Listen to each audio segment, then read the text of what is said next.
Que Dieu notre Père et le Seigneur Jésus-Christ vous accordent la grâce et la paix. Amen.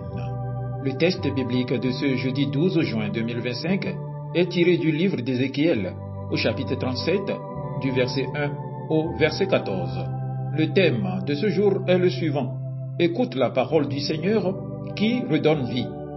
Prions. Seigneur, envoie ton esprit comme un souffle sur nous. Ouvre nos oreilles, ouvre nos cœurs, ouvre nos vies à ta voix. Fais que cette parole que nous allons entendre ne reste pas lettre morte, mais qu'elle pénètre profondément en nous, qu'elle nous transforme, qu'elle nous relève et qu'elle nous fasse vivre par Jésus-Christ, la parole faite chair. Nous te prions. Amen. Ézéchiel, chapitre 37, du verset 1 au verset 14. La main de l'Éternel fut sur moi, et l'Éternel me transporta par son esprit et me déposa dans le milieu d'une vallée remplie d'ossements. Il me fit passer auprès d'eux tout autour, et voici, ils étaient fort nombreux à la surface de la vallée, et ils étaient complètement secs. Il me dit, « Fils de l'homme, ces os pourront-ils revivre ?» Je répondis, « Seigneur éternel, tu le sais. » Il me dit, « Prophétise sur ces os, et dis-leur, ossements desséchés, écoutez la parole de l'Éternel. Ainsi parle le Seigneur, l'Éternel, à ses os. Voici, je vais faire entrer en vous un esprit, et vous vivrez. Je vous donnerai des nerfs, je vous ferai croître sur vous de la chair, je vous couvrirai de peau, je mettrai en vous un esprit, et vous vivrez, et vous saurez que je suis l'Éternel. Je prophétisais selon l'ordre que j'avais reçu, et comme je prophétisais, il eut un bruit, et voici, il se fit un mouvement, et les os s'approchèrent les uns des autres.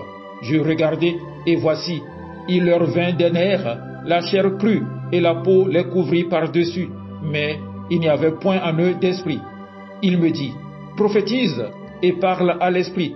Prophétise, fils de l'homme, et dis à l'esprit, ainsi parle le Seigneur, l'Éternel.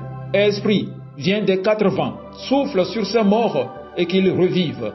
Je prophétisai selon l'ordre qu'il m'avait donné, et l'Esprit entra en eux, et ils reprirent vie, et ils se tinrent sur leurs pieds. C'était une armée nombreuse, très nombreuse. Il me dit, fils de l'homme, ces os, c'est toute la maison d'Israël. Voici, ils disent, nos os sont desséchés, notre espérance est détruite, nous sommes perdus. Prophétise donc, et dis-leur, ainsi parle le Seigneur l'Éternel. Voici, j'ouvrirai vos sépulcres, je vous ferai sortir de vos sépulcres, ô mon peuple, et je vous ramènerai dans le pays d'Israël. Et vous saurez que je suis l'Éternel, lorsque j'ouvrirai vos sépulcres, et que je vous ferai sortir de vos sépulcres, ô mon peuple. Je mettrai mon esprit en vous, et vous vivrez, et je vous rétablirai dans votre pays, et vous saurez que moi, l'Éternel, j'ai parlé et agi, dit l'Éternel. Amen. Bien-aimés, ce passage est une puissante illustration du pouvoir de la parole de Dieu. Lorsque Dieu parle, la vie revient. Lorsque nous écoutons sa parole, ce qui était mort en nous peut renaître. Les os desséchés symbolisent Israël en exil, brisé, sans espoir. Mais Dieu ne les abandonne pas. Il leur envoie sa parole. Il leur promet un esprit nouveau. La parole du Seigneur n'est pas une simple information. C'est une parole créatrice. C'est par cette parole que le monde a été créé et c'est par elle que le peuple d'Israël peut être recréé. Frères et sœurs, aujourd'hui, le Seigneur nous adresse un appel simple, mais fondamental. Écoute la parole du Seigneur. Oui, écoute, pas simplement entendre, mais vraiment écouter. Écouter avec le cœur, écouter avec foi, écouter pour vivre et pour nous faire comprendre la puissance de sa parole. Dieu nous amène avec le prophète Ézéchiel dans une scène à la fois étrange et bouleversante, une vallée pleine d'ossements desséchés. Imaginez, une plaine immense, silencieuse, remplie de restes humains secs, sans vie, sans espoir. Tout semble fini. Le peuple d'Israël est en exil, abattu, humilié, convaincu que Dieu les a oubliés. Ils ne sont plus qu'un peuple brisé, sans avenir. Et c'est là, dans cette vallée de mort, que Dieu parle. Il dit à Ézéchiel, « Fils d'homme, ces os peuvent-ils revivre ?» Quelle question! Des os desséchés, depuis longtemps morts. Peut-on encore imaginer la vie? Mais Ézéchiel ne dit pas non. Il répond avec humilité et foi. Seigneur Dieu, toi seul le sais. Alors Dieu lui dit, prophétise sur ces os, dis-leur ossements desséchés, écoutez la parole du Seigneur. Et là, frères et sœurs, commence quelque chose d'extraordinaire. Ézéchiel parle, il proclame la parole de Dieu, et les os commencent à bouger. Ils se rapprochent les uns des autres, des nerfs se forment, des chairs repoussent, la peau les recouvre. Une armée immense se lève, mais elle est encore sans vie. Alors Dieu dit encore, prophétise à l'esprit, dis à l'esprit, viens des quatre vents, souffle sur ces morts, et qu'ils revivent. Et l'esprit entre en eux, et ils vivent. Frères et sœurs, ce n'est pas qu'une histoire ancienne, c'est notre histoire. Car nous aussi, nous avons besoin d'entendre cette parole dans notre quotidien. Quand tu te lèves le matin avec le cœur lourd, quand tu vas au travail sans motivation, quand tu t'occupes de ta famille sans joie, quand tu regardes ce monde rempli de violence et que tu ne sais plus quoi espérer, alors écoute la parole du Seigneur. Pas une parole qui juge, pas une parole qui accuse, mais une parole qui redonne vie, une parole qui remet debout, une parole qui souffle l'espérance. Car la parole de Dieu n'est pas une parole morte ni lointaine, elle est vivante.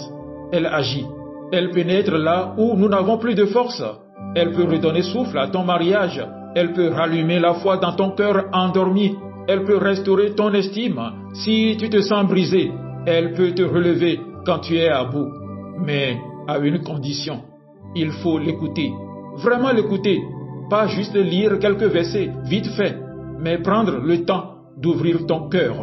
Frères et sœurs, Dieu nous parle encore aujourd'hui par sa parole, par son esprit, par les frères et sœurs autour de nous. Il ne nous abandonne jamais dans la vallée. Et ce qui est beau dans ce texte, c'est que les os reprennent vie en deux temps. D'abord, le corps se reforme, mais ensuite, il faut encore l'esprit, le souffle de Dieu. C'est pareil pour nous. On peut avoir une vie bien rangée extérieurement, mais si l'esprit ne souffle pas en nous, il manque la vie. Alors, que faut-il faire? Juste ceci. Écoute. Accueille, laisse Dieu souffler en toi. Peut-être que ce soir, tu peux simplement t'arrêter, t'asseoir et dire, Seigneur, parle, ma vie a besoin de ton souffle, je t'écoute. Et tu verras, peu à peu, la vallée se transformera. Ce qui était mort, Dieu peut le faire revivre, car notre Dieu est le Dieu de la vie, même dans les vallées. Et sa parole, quand elle est écoutée, fait toujours renaître l'espérance. Car là où la parole est proclamée, alors, mon frère, ma sœur, crois en lui, fais-lui confiance, laisse-le te parler, te rappeler qui tu es et te redonner espérance.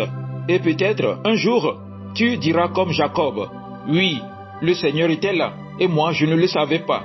Dieu est là et il te dit, je suis avec toi, je ne t'abandonnerai pas, je te ramènerai, je bénirai ta vie. Qu'il en soit ainsi pour nous. Amen. Agréable journée à vous tous.